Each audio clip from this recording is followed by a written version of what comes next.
Comment scale un winner en 2025? On en discute tout de suite.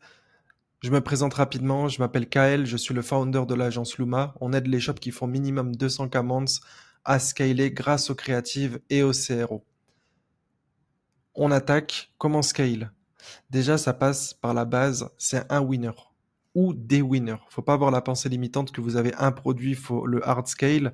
Des fois, vous pouvez vous transformer en site de niche ou alors vous pouvez créer un second site et scaler plusieurs produits à la fois sans perdre votre focus, sans avoir le syndrome de l'objet brillant.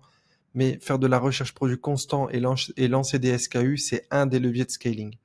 Maintenant qu'on a la base, on attaque les ads. Les ads, c'est le cœur d'un scaling. C'est ça qui fait que ça marche.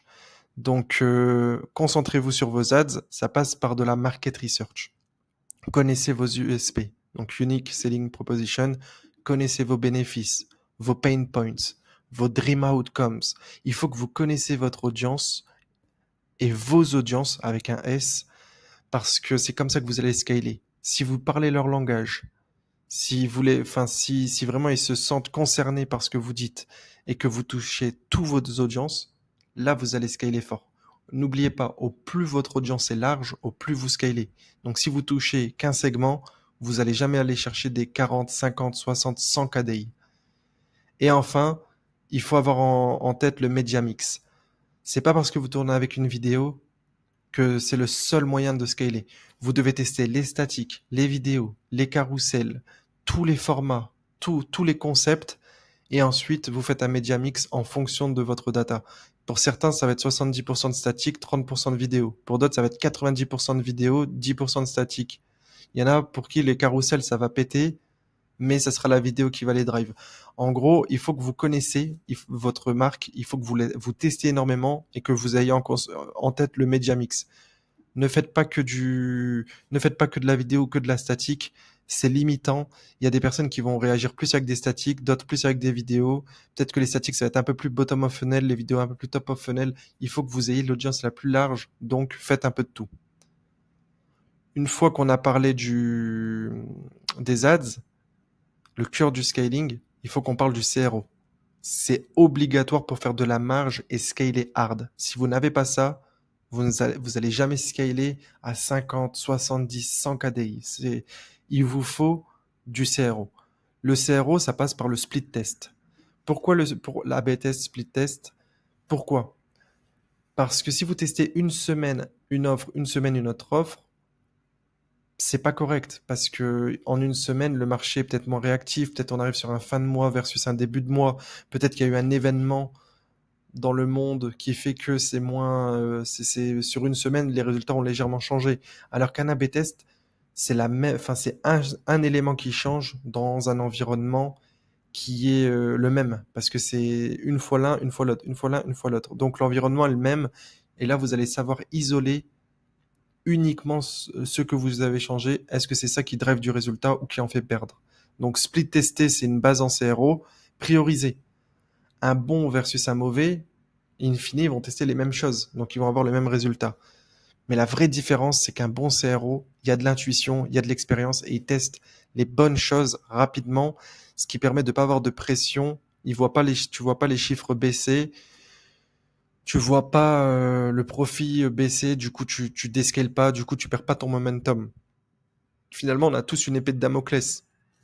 L'épée de Damoclès, c'est quoi? C'est la de fatigue. Donc, il faut être bon pour renouveler ses ads, mais au lieu de renouveler ses ads, si tu fais plus de profit par visiteur, bah, tu as encore un peu plus de temps pour trouver des ads winners. Donc, prioriser, c'est super important. Il y a un peu de technique, c'est-à-dire qu'il faut maîtriser un minimum le CRO. Est-ce que je fais un URL split test? Est-ce que je fais un theme template? Voilà. Ça, il faut avoir un petit bagage. C'est pas bien dur, mais il faut l'avoir. Ensuite, l'analyse. Là, ça fait vraiment la diff. Une personne qui analyse bien ou quelqu'un qui analyse mal, ça peut avoir des grosses répercussions. Je vais donner un exemple. Si tu gagnes 2% de profit par visiteur, mais tu perds 10% de taux de conversion. En soi, tu fais plus de profit, certes.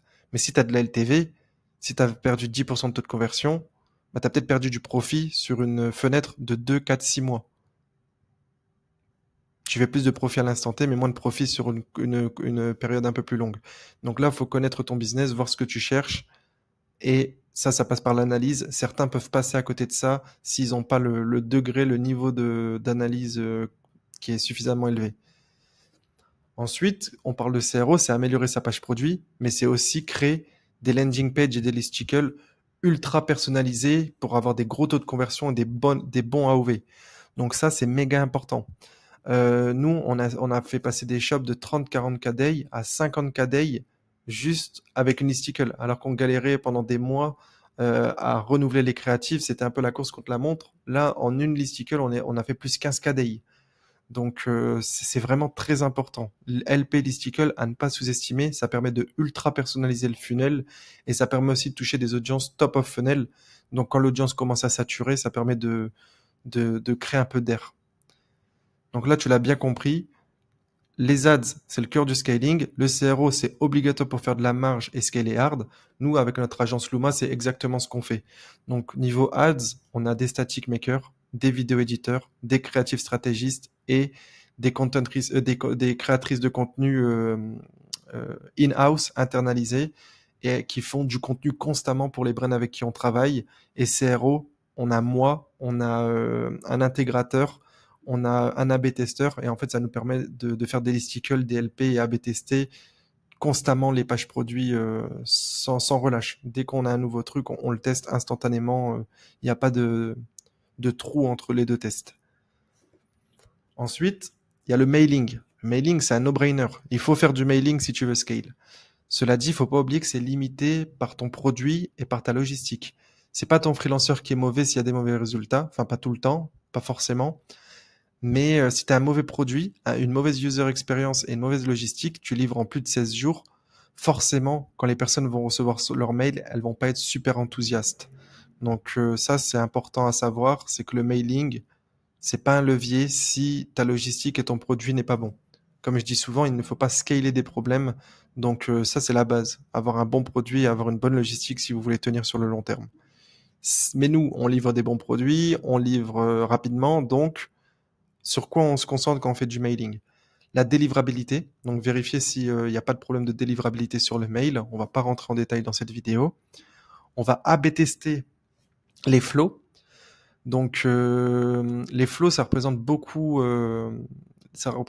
de chiffre d'affaires pour le mailing. Suffit que vous grattez 10, 15, 20% d'optimisation sur les flows grâce à un A/B test. Là, vous allez gagner beaucoup plus de profit, horizon 2 mois, 6 mois, 1 an. Donc, constamment A/B tester les flows, un peu comme le CS, ça rejoint un peu le CRO. Faire des campagnes. Donc, il y a plein de types de campagnes. Les campagnes en fonction des events dans l'année, les campagnes de nouveaux produits, les campagnes sur le même produit avec une réduction. Il faut tout le temps lancer des campagnes. Moi, je conseille entre 2 et 3 campagnes par semaine. Au-delà, ça peut être vu comme du spam et ça peut avoir un impact négatif sur le moyen long terme. Et enfin, une chose qui est trop sous-estimée, c'est le post-purchase survey. Donc, c'est le questionnaire post-achat.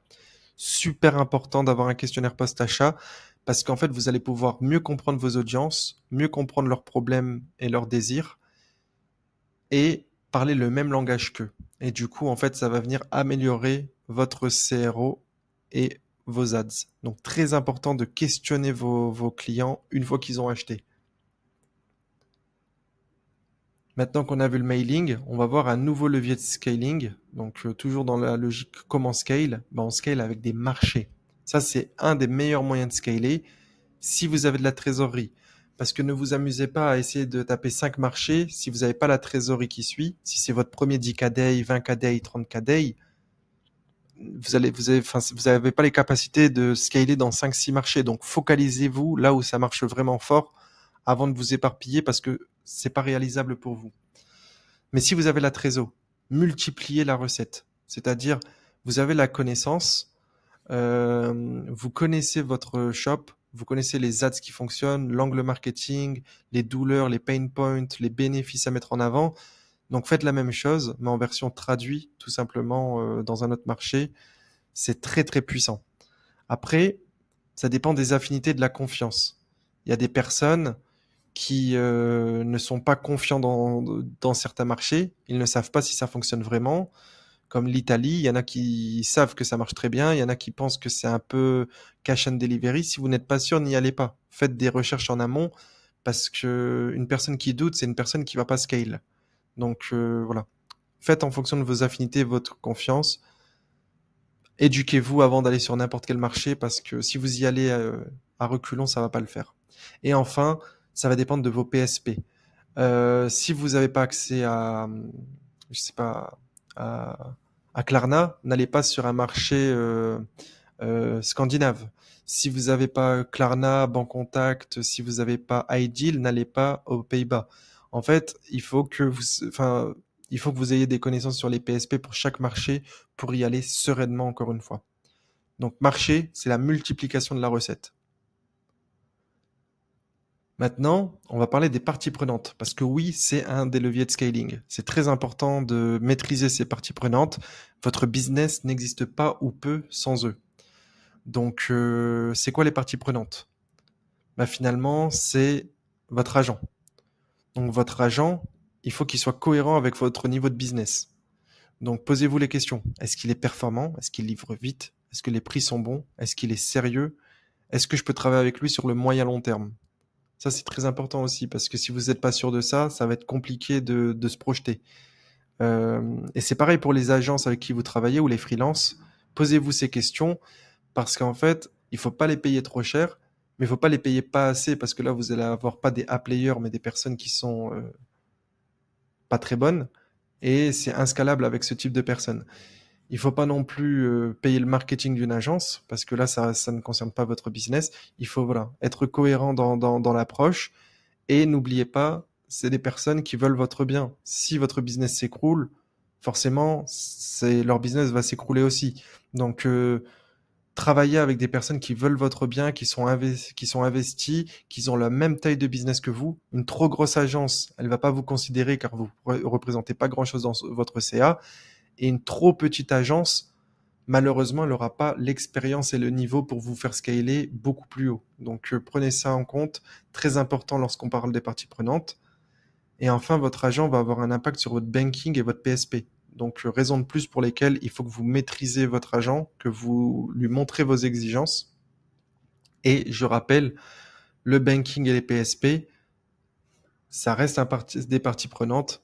Envoyez des messages quand vous scalez fort, vérifiez si tout se passe bien, gérez vos litiges. Voilà, répondez aux mails s'il y en a. C'est très important de prendre soin. C'est vos assets pour pouvoir scaler. Sans ça, vous ne pouvez pas scaler. Et enfin, un des derniers leviers de scaling, c'est le media buying. C'est simple et efficace. Faut pas trop se casser la tête. La structure, ABO, CBO, Advantage+, Costcap, Bitcap, tout ça, honnêtement, si vous faites pas minimum, et encore, minimum 50 KD, c'est pas vraiment des questions qu'il faut se poser. Toutes les structures fonctionnent. Il y a des gens successful avec chaque structure. Donc, pensez au reste et pas au media buying. Moi, personnellement, si vous voulez savoir, je suis un grand fan de l'IBO en testing. Et j'aime bien aussi scaler en IBO. Pourquoi pas faire de la duplication de post-ID dans une CBO ou dans une Advantage+. Mais personnellement, je suis un grand fan de l'IBO. Surtout sur des produits qui fonctionnent. Parce que lorsqu'on dépense dans des créatives sur des produits qui sont très bons, c'est rare que sur 10 créatives, on n'ait pas au moins break-even. Donc finalement, on perd pas d'argent à tester en IBO, on s'assure de bien tester les créas. Et nous, c'est comme ça qu'on arrive à monter des shops à 40, 50 KD. C'est en faisant de l'IBO et dupliquer ensuite dans une CBO. Mais tout fonctionne, c'est pas vraiment le sujet de la vidéo. Le naming convention, ça, c'est important. Un peu de structure dans votre ad account. Quand vous scalez, vous avez beaucoup de créa pour voir les itérations, voir les concepts qui fonctionnent rapidement. Sinon, après, vous allez perdre trop de temps dans votre ad account et le temps, c'est du temps que vous n'avez pas alloué à quelque chose d'autre. Donc, un naming convention important. Les différents réseaux sociaux, ça, c'est un vrai levier de scaling. Si vous êtes que sur Facebook Ads, tentez Pinterest, tentez Snapchat, tentez TikTok. Je parle de juste dupliquer l'Ads. Ça prend pas beaucoup plus de temps et vous allez peut-être trouver un nouveau levier, une nouvelle plateforme. C'est très important. Nous, tous nos shops, ils tournent à minima sur 3-4 réseaux sociaux. Donc c'est Facebook, Google, Pinterest ou TikTok et ça peut représenter jusqu'à 30, 40, 50% du chiffre d'affaires les différents réseaux sociaux. Facebook, ça reste le réseau principal, mais soyez ouverts d'esprit, tentez et n'ayez pas de barrière à l'entrée, de pensée limitante. Dupliquez déjà vos créas en fonction de votre audience, allez soit sur Pin, soit sur TikTok. C'est Au pire, vous perdez 200 euros de testing et vous allez faire 2-3 ventes, vous êtes quasiment break-even. Et enfin, l'analyse de la data. Donc là, je parle pas du CPM, du CTR, du CPC, tout ça pour moi on va dire, c'est secondaire, c'est des métriques qui souvent perdent les gens, mais c'est analyser la data. Est-ce que cette créa elle performe? Oui. C'est quel angle? C'est quel persona? C'est quel concept? C'est quel type d'actrice ou de créatrice de contenu? Et analyser en profondeur pour voir qu'est-ce qui vous fait scaler vraiment. C'est quel angle? C'est quel produit? Mettez de l'effort là où il y a de l'argent. Ça, c'est très important.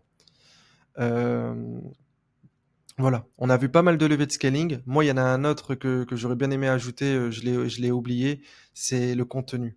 Donc souvent on parle d'ads, on parle de CRO, mais je vois des personnes qui font des mash-up avec du contenu qui est récupéré. C'est excellent, il faut le faire, ça, j'ai pas de souci avec ça. Mais le contenu, c'est comme ça que vous allez chercher des gros chiffres. Nous, c'est pour ça que chez Luma, on a des créatrices de contenu en interne. Elles peuvent produire 2, 3, 4 UGC par jour chacune d'entre elles. On en a entre 6 et 7 là actuellement. C'est beaucoup d'UGC pour nos brands. Ça nous permet en fait de faire un volume fou, de tester plein d'itérations, plein de concepts, plein de hooks. En fait, on peut envoyer peut-être 50 UGC, 100 UGC par semaine. Et c'est ça qui nous permet en fait d'avoir une vitesse d'exécution super forte et ce qui nous permet d'être devant tout le monde en fait sur nos shops. Voilà, voilà. Comment scaler un winner en 2025? Ça te donne beaucoup d'idées. On n'a pas rentré en profondeur dans chaque point, mais au moins, ça ouvre un peu l'esprit, ça ouvre les chakras. J'espère que ça t'a intéressé. Et de toute façon, on va zoomer sur cette chaîne dans chacun de ces points-là pour chaque levier de scaling. On va voir en profondeur, on va parler de vraie value. J'espère que ça vous a plu. N'hésitez pas à vous abonner et mettre la petite cloche. Il y a du très lourd qui arrive. Sur ce, scalez bien vos shops. Ciao, ciao.